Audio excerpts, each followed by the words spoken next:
Hey guys, welcome to The Big Bang Theory. Today's episode is so exciting. I know you guys are going to be invigorated by it because we're talking about sex. Ooh, cue the drama.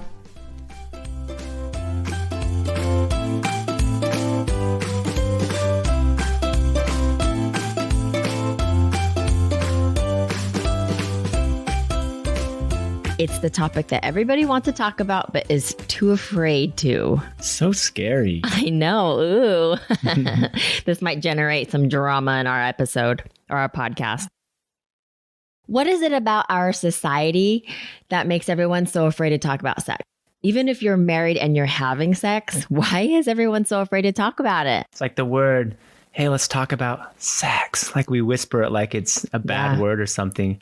The culture, for whatever reason, tends to look at it in almost this, like it's a bad thing. I think religion plays into it a lot, just depending upon what religion you were raised in. A lot of times it's viewed as being really bad and horrible. And a lot of families don't talk about it in front of their kids, or if they do, they whisper as though it's a bad word. So I think it's that type of thing that also helps perpetuate that. Yeah. I know a lot of parents don't say the word sex in front of their kids or even to each other. It's almost like they associate the word sex with like the F word. Like something wrong or naughty, even though it's not. But it can be naughty. You wish. So today we wanted to talk about sex because it is such an important aspect of being married. Now, I definitely want to step up and say it's not the most important thing of a marriage. I'm sure all husbands would disagree. But it is an important part. Even for me as a female, when I don't have the same sexual drive as a man, I do have to say it is an important part. I just have to remind myself that on the days that I don't want to have sex with you. Yeah, it's like I remember asking you that one time after we were done. It's like, have you ever had an orgasm and then afterwards regretted having made that decision? Well, yeah, I get it. But it's also the same thing like, have you ever cleaned your house and stepped back and thought, oh, this looks so nice, I regret cleaning my house? That is true. No, it's just sometimes a lot of work, or it's sometimes a tedious chore that you don't want to do. Especially for women. I think with men, it's a lot easier. For women, it does definitely take some additional effort. Yeah. So with having sex and being so important in your marriage, it is something that only you and your spouse share. Hopefully. The connection that you have when you guys are doing this, making love, is unlike any other connection that you'll have with anybody else on this earth. I think that's if you're doing it the way it was meant to be. Many years ago, I remember telling my girlfriends that sex is the number one most important thing in your marriage. You should be having sex with your husband all the time, making sure that he's fully satisfied and blah, blah, blah. And I really think that I lived by that until maybe 3 years ago or so. And I think TJ and I were sitting down and we were talking about sex. And we were also talking about what would happen if something happened to us health-wise, or if one of us got paralyzed or really sick where we couldn't, make love anymore. And I think it was that conversation that really sparked in us the importance of loving without expectations, which is our episode 3. But that really made us realize like sex is a beautiful part of being married, but it's definitely not the end all be all. Yeah, I absolutely agree with that. The other thing to add to that is I think it's more about the quality of the sex as opposed to the quantity, because if it's just... Oh, so you're saying we can just do it once a month really, really good and then be good? No, not at all. But I think a lot of times if there is that expectation that sex is the most important thing and we have to do a lot of it, sometimes it can become a chore. And it's just something that you just do to check that box because it is important rather than really being... a present experience where you're both there and you're both just connecting. So, well, and it shouldn't be something that your husband, and I say husband because they're usually the ones who want it more. It shouldn't be something that your husband hangs over your head, to say that, you guys don't have a good marriage unless you guys have a lot of sex, because that's not necessarily true. I absolutely agree. So having sex, there's a lot of great benefits. One of them is that it builds a strong bond and connection between you and your husband.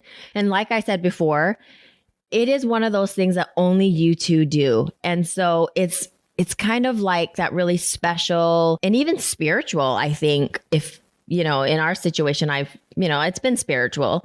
And so it's one of those things that you guys share and only you guys share. Yeah, when you think about it, if you're doing it right, you're able to both experience orgasm. It is one of, if not the most pleasurable experiences that you can have. And to be able to experience that together has a really strong bonding effect upon the couple as well. So because it is one important aspect of marriage, I have a couple stats for you guys. You guys know I love my stats, my science-based personality. So the average married couple has sex about once a week. And 84% of women say that they have sex to get their husbands to do housework. The cat's out of the bag. That's funny. I've actually got a story about that. Years ago, while my wife was in taking a shower one night, I thought it'd be a good idea to clean up the house and to vacuum. The kids had made a big mess, and I wasn't even thinking about it. So I'm in the living room vacuuming the floor, and the next thing I know, my wife has come out. She's wrapped in just a towel, and she is hot in pursuit for some crazy reason. I don't really remember it being that way. From my perspective, I remember coming out of the shower. I had my towel on, and I had just kind of peeked outside of our room just to see what you were doing, and you were vacuuming. And for some reason, I was like, oh yeah, he's vacuuming. It's going to happen. Yeah. And of course, in my brain, I thought, I might be onto something here. And so needless to say, I think you vacuumed for every night for the next 3 months. Yeah, I think so. I would just plan my cleaning adventures around whenever it was you were taking a shower in the hopes that would happen again. 12% of married couples have not had sex for 3 months. About 20% of married couples fall into the sexless marriage category, which means they have sex less than 10 times a year. And Wow. If you guys are one of those couples, I think toward the end, we're going to talk a little bit more about how you can help improve your sex life. And again, not quantity, but quality. Yeah, I think the other thing worth mentioning as well is there is a lot that goes into why couples don't have sex. And there are a lot of traumatic experiences, especially that have happened to women that have caused them to really struggle with sex. And so we want to be sensitive with that. Right. We definitely do. And we'll go into that a little bit later on in this episode. So TJ, since you love sex so much, why don't you talk about some of the benefits of sex? And again, these are science-based benefits. This isn't just, what TJ has told me because he wants me to have sex with him more. I researched this myself. So the first benefit that we found is that it helps manage stress and can boost your mood. And this is due in part to the fact that while having sex, that there are these awesome little chemicals called endorphins and oxytocin that are released that both help deal with anxiety and depression. But oxytocin also helps. It's the bonding hormone. So it also helps you feel closer. Oftentimes, I believe when women have babies, right, is it breastfeeding or there's something else that happens where oxytocin is released that also helps the mother-child bond? I think you're right. I'm not positive, but I think so. Another benefit is it actually helps you sleep better. So the brain releases hormones that can help you sleep. It's true. Because sometimes after we're done, I just want to pass out. And I just used to think it was because I did such an amazing job and put so much effort into it that I was tired afterwards. But it's actually hormones. It's just the hormones. Damn. Now you know. Most importantly, sex isn't called making love for nothing. Consistent and mutual pleasure in making love builds a strong bond in your relationship. Again, it's thanks to oxytocin, but I think there's a lot more behind it than just a hormone release. Something about being physically close, being emotionally close. It also shows that increased relationship satisfaction is also there when you're fulfilling one another's sexual desires. And maybe that's because of being able to communicate effectively or whatever it is, but it also increases your levels of trust with your spouse and then just a continued level of intimacy, whether that be just holding hands or whatever it is. Yeah, I think also to be able to have really good sex, communication is important, but you do have to be vulnerable. You do have to be able to be open. And so I think that also really ties into higher levels of intimacy as well. Mm-hmm. And trust, quite frankly. So if there are all these benefits to having sex, why aren't we having more of it? I can list off like a bunch of reasons, but I think Especially once you have kids, the game changes. You're tired all the time. It's like you're serving people all day long. And then you come home and you're supposed to serve your husband at the end of the day. I don't know. There's so many reasons, maybe not enjoying sex because you've had a sexual trauma in your life. If you've been molested or had any type of sexual abuse, that plays a great impact into it.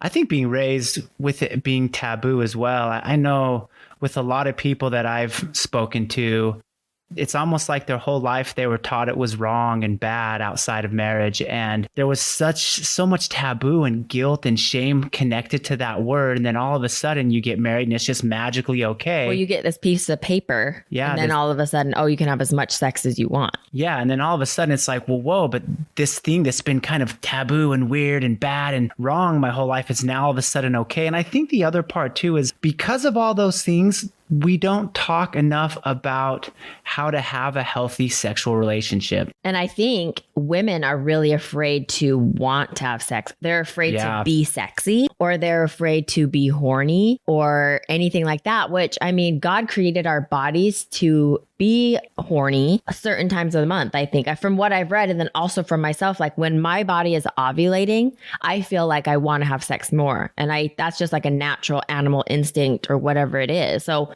all of the shame and guilt that we feel has been society imposed, by whatever institution you want to call that. Well, it's the judgment. It goes back to high school days where if a girl had sex, she was a slut and she was bad. But if a guy did it, he was like the coolest dude in school. Yeah, that's so not okay with me. I'm such a feminist, and that is something that makes me so mad. Like it's wrong for women to want to have an orgasm or to enjoy sex. Yeah. And it's funny because in a lot of instances that carries on even into marriage and even past when as grown adults. There's a lot of women that are like, well, that have this stigma that there's something wrong with enjoying sex and enjoying that. Yeah. Well, it means you're a slut. You're a slut if you enjoy sex or if you initiate it, even with your husband, even if you've had kids together, heaven forbid you initiate it or that you want it. And I tell you, ladies, your husband loves it when you want it or when you initiate it. Oh, gosh. Yeah. I mean, if there's one way to make the husband feel just awesome, it's when you jump my bones. Your self-esteem. Oh, right. Absolutely. And then I'm sure the opposite. If I'm not wanting to have sex with you or if I deny you or whatever it is, especially all the time, I'm sure that would affect your self-esteem. Well, where else can a man go for that sense of validation? And it's not that that's even necessary because it shouldn't be, but it does play a part in it. The other thing that I think is really interesting for me as a man is along the subject of women being judged or criticized for wanting to have sex. Women have an organ in their body whose the sole purpose of this specific thing is for pleasure, and that's the clitoris. Men don't have. I mean, I guess you could say our penis is just a big, large clitoris. TJ, why don't you tell everybody that I'm the one who told you about that? You didn't even know about that. Not the clitoris. No, you didn't know that fact. Clitoris. Oh, no, you didn't know about that fact. So the fact is, women have that orgasm. I'm sorry. It's okay. All I'm thinking about is orgasms right now. Women have this organ, the clitoris. I don't even know if organ is the right word. Probably not organ. No, Appendage? sorry. We are not medical doctors. This thing, and its only purpose is sexual pleasure. Men don't have anything like that.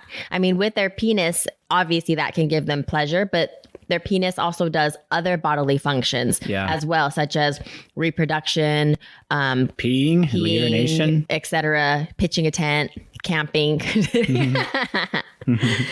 So I think a lot of the issue too is men can have orgasms during sex so much easier than women. 95% of men can have orgasms during sex, and only 50 to 70% of women can do that. And so I think a lot of women, like sexual intercourse, or is that just throughout the whole? That's just during experience. Intercourse. Okay. So that's like penis in vagina intercourse, nothing else. And so with that, if you don't know how to communicate to your husband about what you need or what's working, what's not working, and you don't have an orgasm, it can be very sexually frustrating. There have been a number of times where TJ didn't do something because I didn't tell him or whatever it was, and he was done and I wasn't, and I felt a little angry or a little sexually frustrated, just being like, oh, I feel so frustrated, because it is frustrating. It's just human nature, I think. Well, especially if you put in all that effort. And sometimes you put in so much work and then you don't get anything out of it. Yeah. So this brings up an interesting story, slightly embarrassing at first, but was actually really liberating for me.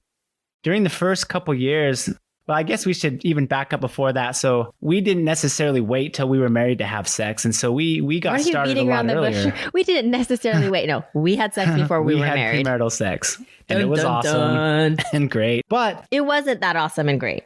Compared to our sex life, now it's way better. Good point. Back then, it was kind of like, it was great for you. Yeah. I mean, well, and I think the point I'm trying to get to is because of the way I was brought up, and my dad did a really good job of teaching me about the birds and the bees, so I could explain what sex was.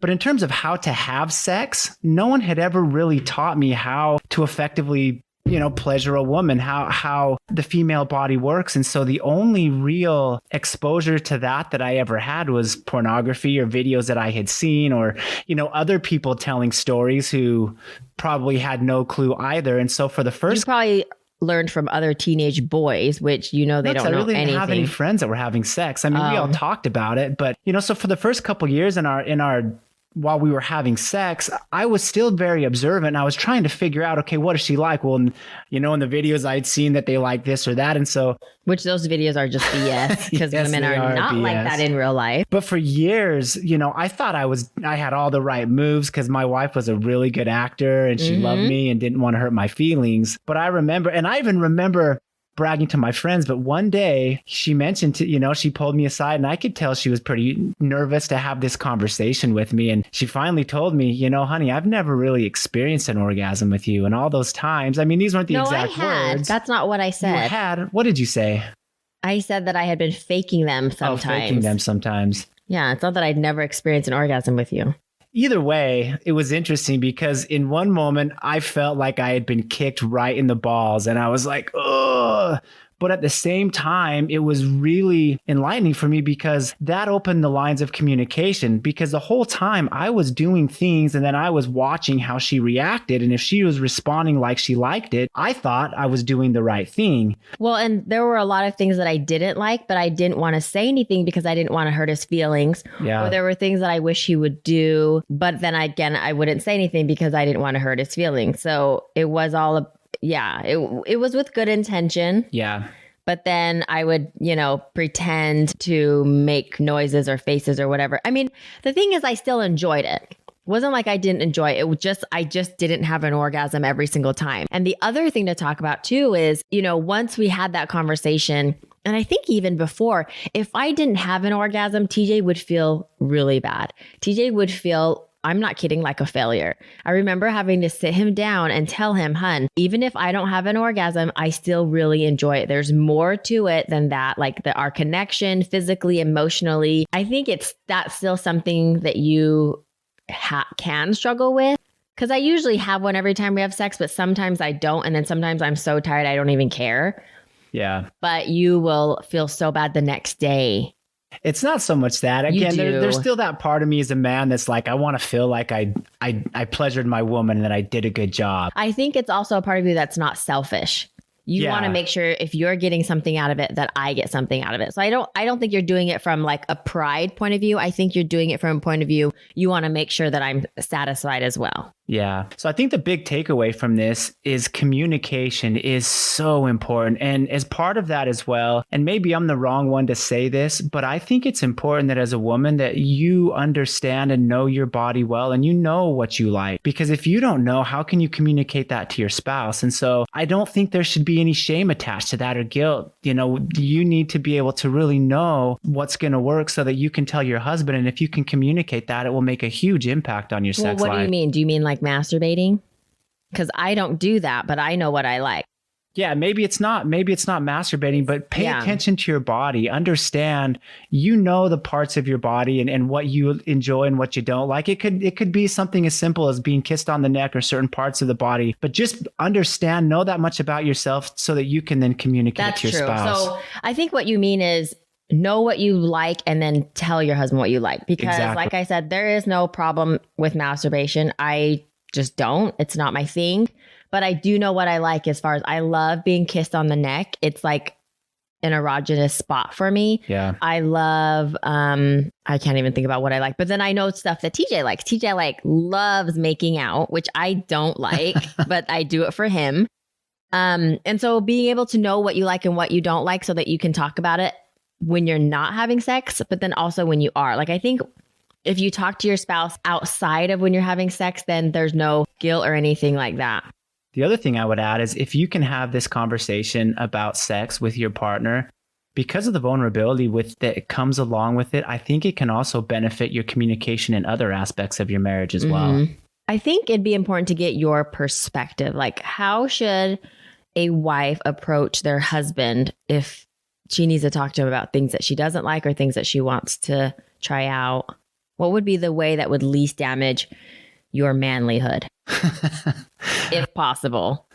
Yeah, our ever fragile manliness, Seriously. right? So I think the first thing to understand is that it is going to be difficult for your husband to hear, your boyfriend, whatever, at first, because we are men and we want to be, we have this idea that we should be able to pleasure women. But I think so starting there, understanding that it might be a little uncomfortable at first, but it's all about how you go about it. If you're coming from it from I love you, sex is very important to us, and I want us to have an amazing sex life. And here are some of the things I found that I really, really love that you do. And maybe here are a few other ideas of some things that I don't really love so much, but where you can have that conversation with him about it. And the other part too is understanding that it might damage his ego a little bit at first. Just be patient. He might get a little offended, or he might say, well, offended, more like butthurt. Butthurt probably is the right word. Because I'm trying to think back to that conversation when you told me. I remember being like, oh, and I remember like the part of me that was like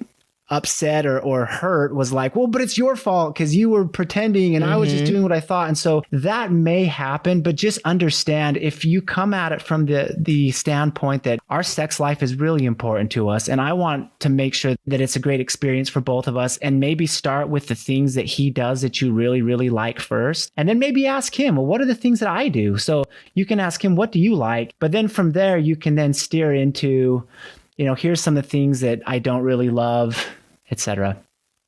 I do also want to point out and say, from that conversation that we had, gosh, however many years ago, Kyson's 11, so it's probably like 11 or so years ago, our sex life has increasingly gotten better. And I think it's just because the communication just grows. And so from there, even though you were kind of taken aback and a little butthurt that I told you all that, because you then really did want to satisfy me, we then both worked on different things we could do and try and all that. So I had never used a vibrator, but I think I went to some kind of like sex toy party, the ones that your girlfriends have. And maybe I bought one there, or maybe we started talking about it there. And so I was intrigued in getting one. Anyways, when I brought one home, and I think I told you I wanted to try it, how did you take that? Like, were you scared that I wasn't going to need you anymore, or? I think initially there's always that thought, of course, like, oh, I'm not good enough to get the job done, and now you need this little electric device. But the more I thought about it, I realized the goal was for you to really enjoy the experience. And I realized not every time are you going to be able to get off by just having sex. And so for me, it was all about you being pleasured and being able to accomplish a goal. And so if that was something that could help out, I absolutely sign me up. Right. And the thing about not being able to have orgasms too is sometimes it is physical. Well, there's different reasons, but sometimes it is physical. Like sometimes, if you have a vagina or a uterus that's tilted a different way, which a lot of women do, that would be really hard to find the G spot. Or with your clitoris, like it can be covered, it can be bigger, it can be smaller, and so it may be harder to find, or whatever it is. There's also hormonal things too. When you think about it with the woman's body, there are times of the month where it is more sensitive, there's more blood flow, and those nerve endings are firing quicker, and so it's easier to have an orgasm. Whereas there's parts of the month, and even dealing with if you've had a long day or you're emotionally tired, it's just not as easy for a woman to warm up down there as it is for men. I mean, we're pretty much walking boners. It's not hard for us.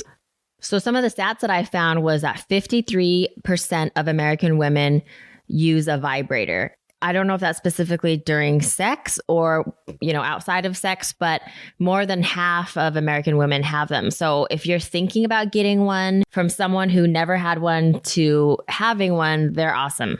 We take it with us wherever we travel. And the other thing that's important to mention is your husband can be part of that experience. Oh, absolutely. So it's not like Bong's off on one side. I don't ever use it without you. Yeah, you're not off on one side of the bed with the vibrator while I'm on the other side feeling neglected. Like it's fun. I enjoy it just as much as she does. You can use it as part of your foreplay. Yeah. For sure. On both people. Yeah, I agree. Just make sure you sanitize it. We talked about a physical barrier to keep women from having orgasms.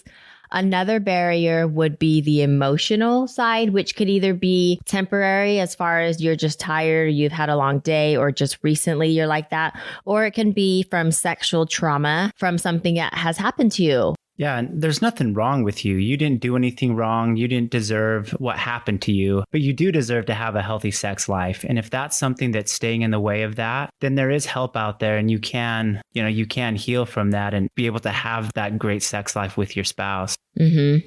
And also, if you haven't told your husband that this has happened to you, or vice versa, I don't want to just assume that it's just women, but if you haven't told your spouse that this has happened to you and they don't know, I would really, really recommend talking to them about it. Sometimes it's so nice to be able to say it out loud, because there is a lot of shame with that, feeling like it was your fault somehow, or there's so much guilt and psychological damage that it can cause. But if you haven't told your spouse, this is the perfect time, because communicating in a marriage, but also in sex, is really important.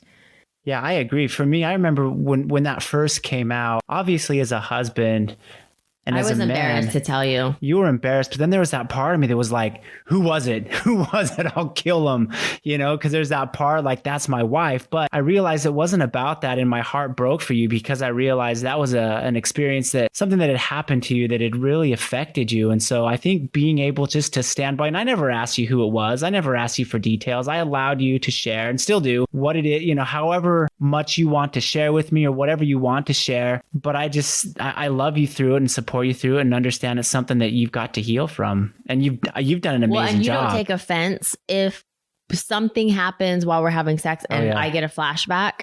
I'm like, whoa, we got to stop. You don't take offense. You don't take that personally, like I did something wrong. You're just like, okay. But it's helped because you did tell me, because otherwise, if I didn't know, it may have been different. But that's even happened pretty recently. There's certain ways that you don't like to be touched, or certain places, and it's because of that. And so being able to communicate that. I think one other area, not necessarily on the topic of being molested, but going back to what we were talking about a little bit earlier about why aren't we enjoying it a little bit more, or why are we afraid? I think another aspect of it that can help is being vulnerable. And this ties into communication and everything else, but being vulnerable with your spouse in intimacy is very important. And talking about and trying new things, I think can be another thing to really help spice things up. But it has to be something that you both want to try. Exactly. Because I know some wives get pressured into doing things they don't want to do. And it's usually the men that are pressuring the wife. So it has to be something you both want to try. Otherwise, what's the point? Because you're not going to enjoy it. Well, and it's the way that I think about it, and this is really what changed for me, because growing up, I used to think of sex, it was an expression of lust. It was like, oh, I'm going to have sex with her. Well, that's because how it's portrayed in movies and everything. Yeah, like it's all just about the orgasm and it's about having sex. But now I look at it as an expression of love. And that was a big shift. And it might sound crazy to a lot of people, but for me to make that shift and look at it as an expression of love, that changed the way that we communicate. It changed the way I engage with it, because now it's not about, oh, you make me so horny, I want to have sex with you. It's like, sometimes it's like that. That is true. Well, I mean, if those of you who know Bong and have seen her, you can understand why. Oh, whatever. Geez, I'm having a hard time even right now. I'm like across the table, like I want to pounce you. That being said, it's become more about love. And I think when it comes to communication, and we're going to do a whole episode on this as it relates to talking to our kids about sex, but really teaching them that sex is an expression of love. And when done right, it can be way better. The experience will be much better than it could ever be when it's just done as an expression of lust. So along those lines, there is a huge difference between affection and sex. And I think a lot of times men don't know what the difference is. We're such cavemen sometimes. Really, you really are. But that's going to be another episode. But we want to talk about the difference between affection and sex. And this mainly will be aimed toward the men because sometimes, we wives just want a back rub and not have that lead to sex. But like anytime you guys touch us, you guys think you have to have sex with us. Don't pretend like you don't do that to me. I don't. You're always doing that to me. Whatever. I'm going to edit that part out. Okay. Just kidding. This is all about being honest though, honey. I know. So for our challenge of the week, obviously it's going to revolve around sex, sex. We want to help improve your sex life. Now, this doesn't mean quantity. It doesn't mean if you're having sex once a week to have sex twice a week. What we want it to mean is to improve the quality of your sex, to sit down, talk with your spouse, set a dedicated time. Say, hey, hun, tonight after we put the kids to bed, can we sit down and just talk about sex? And your husband's eyes are going to just pop right wide open. He's going to be all excited. The best day of his week. And then just talk about it. Just say, hey, I really want us to have a really great sex life. I think we can improve a little bit. And then just talk about it and just, let him know that you love him. And, men are so sensitive about this stuff. So just speak to him like a child. Yeah. And to my earlier point, I really want us to have an amazing sex life. And here are the things that you do that I really like. Here's some things, obviously be gentle. The other part about it too. Wait, with sex or not with his with emotions? the sex, with the conversation. Just my mind was in the gutter, guys. Yeah. The other thing to add to that as well is part of that. I think even setting up a time each week where you have sex. And I know initially that sounds weird, like, oh, we're going to plan this out, and it takes away the spontaneity. But as you think about it, if you are parents and you have other responsibilities, that can be hard. And so if you were to say, it doesn't need to be a specific time, like Monday from 7:30 to 7:35. Right. But what I'm saying is like a night, like for us, like Wednesday's hump day. Or Sunday I always or like to have sex with TJ on Sunday nights because he's starting the work week with Monday, Monday, and Mondays are always really busy work weeks. So I always like to give him like that surge of confidence. No, I really do. Yeah.